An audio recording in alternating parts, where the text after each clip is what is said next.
راشد د کرکټ خان 14مه برخه لومړی رسمي سفر یې د 2014 زیږدیز کال د اکتوبر په میاشت کې د افغانستان د 19 کلونو لوبډله پاکستان ته ولاړه او هلته یې د پاکستان د 19 کلونو له لوبډلې سره درې دوستانه لوبې ترسره کړې.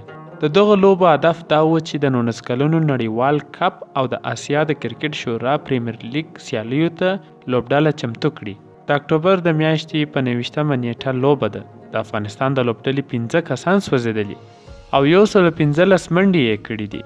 دا لوبه د پاکستان د ملي سپورت په تلویزیون کې ښودل کیږي.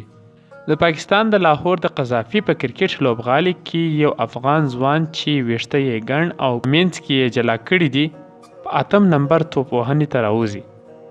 د لوبغالي شاوخوا ناست نندارچیان یې له نظره تیر کړل. شاید تر دې دمه هیڅکله هم داسې فکر نه و کړی چې د قذافي په مشهور لوبغالي کې به د خپل هیواد لپاره لوبه کوي. پاکستانی توپ اچوونکی فکر کاوه چې دی به هم ژر آوټ سي او کیسه به یې تمامه سي، خو دغه ځوان د لوبې رخ بدلوي. د 9 څلوریزو او 1 شپږیزې په وهلو سره یې د توپ وهنې ښکلې ننداره لیدونکو ته وړاندې کړه. دی راشد خان او د افغانستان لپاره یې په خپل لومړني رسمي سفر کې د پاکستان په مقابل کې په 2 توپونو 2 منډې وکړې او تر پایه ونه سوځېد. په دې لوبه کې یې یو کس هم آوټ کړی و. افغانستان د دریو لوبو دا لړۍ 1-2 وګټله. راشد خان ته دا هر څه په یاد دي. 3 ورځنۍ لوبې وې. په 2مه لوبه کې په 8 نمبر باندې راووتلم. 2 یا هم 8 منډې مې کړې وې. دا لوبه په تلویزیون باندې لایف یعنی ژوندۍ ښودل کېده. اوس یې هم ریکارډ شته. له هغه ځای نه بیا مخکې ولاړم. دا د افغانستان په کرکټ کې د راشد خان لومړنی سفر و. اوله لوبه یې د 2014 زیږدیز کال د اکتوبر په 28مه نیټه د لاهور په قذافي لوبغالي کې وه. 4 اورونه یې وکړل او 1 نفر یې آوټ کړي. په 3مه لوبه کې 18 منډې کړي وې او 1 کس یې سوځولی و. د 2014 زیږدیز کال د راشد خان د کرکټ د ښکلي سفر پیل و.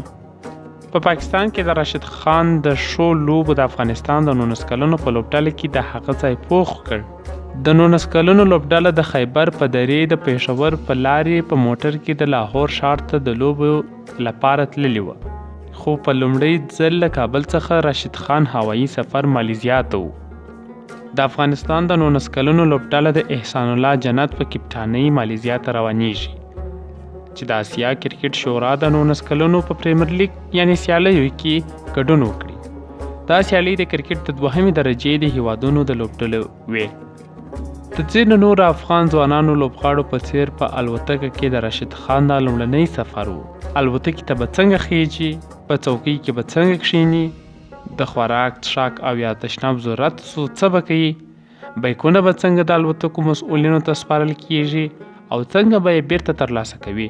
راشد خان ټوله شپه په دې پوښتنو باندې فکر کړی و او کله چې دوبۍ ته ورسېده زړه ته یې نه لوېده چې یو بهرنی سفر روان دی. دا په الوتکه کې اول ځل بهر ته زما تګ و. زما بیخي په ذهن کې نه وه چې په الوتکه کې به بل هیواد ته د کرکټ لپاره ځم. دا سوچ مې هم نه و کړی. خو ډیر د خوشحالۍ ځای و چې د 19 کلونو په لوبډله کې د خپل وطن نمایندګي کوم. هوایي ډګر جالب و. دوبۍ ته چې لاړو هر څه راته جالب و. موږ مخکې داسې ځایونه یوازې په تلویزیون کې لیدلي و. اول سفر ډیر خوندور و. په دغه سفر کې مې ښه کارکردګي هم کړې وه. ټول نه مهمه دا چې زه بیرته کور ته راغلم. خپلې کورنۍ لپاره مې وړې تحفې هم اخیستې وې.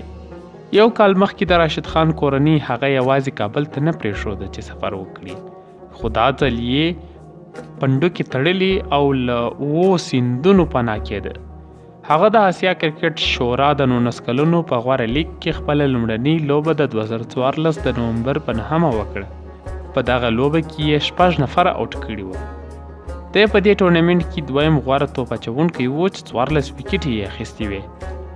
نوین الحق مرید چې تر دې دمه یعنی د کتاب لیکلو پورې د افغانستان د ملي لوبډلې لوبغاړی دی، 14 توپ وهونکي سوځولي وو او د سیالۍ غوره توپ اچوونکی و. افغانستان 15 واړه لوبې ګټلې وې. له دغو سیالیو یو کال وروسته د اګست میاشت په مالیزیا کې بیا د آسیا کرکټ شورا د 19 کلونو د پریمیر لیګ لوبې وې. دا لیګ د اګست په میاشت کې پیل او د سپټمبر په میاشت کې پای ته ورسید. افغانستان دا لیګ هم ګټلی و. په دغه لیګ کې راشد خان په لوبو کې ډیر نه و سوځېدلی، خو مالیزیا یې خوښه سوې وه. له قطر څخه وروسته بیا مالیزیا ته د رسمي لوبو لپاره ولاړو. مالیزیا پرمختللې ده، پاکه ده، ښکلې ده او لوړې ودانیانې لري.